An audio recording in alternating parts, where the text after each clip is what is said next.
Ang pag-ibig ay bakit ganyan?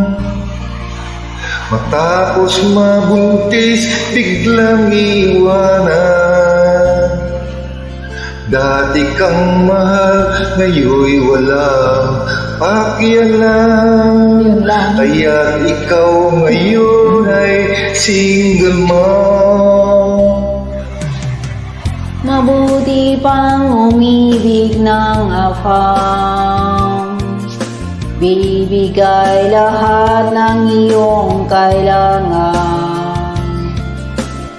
Koreano, Kano, Bombay, kahit ano pa yan. Mamahalin mo na kahit sino pa yan.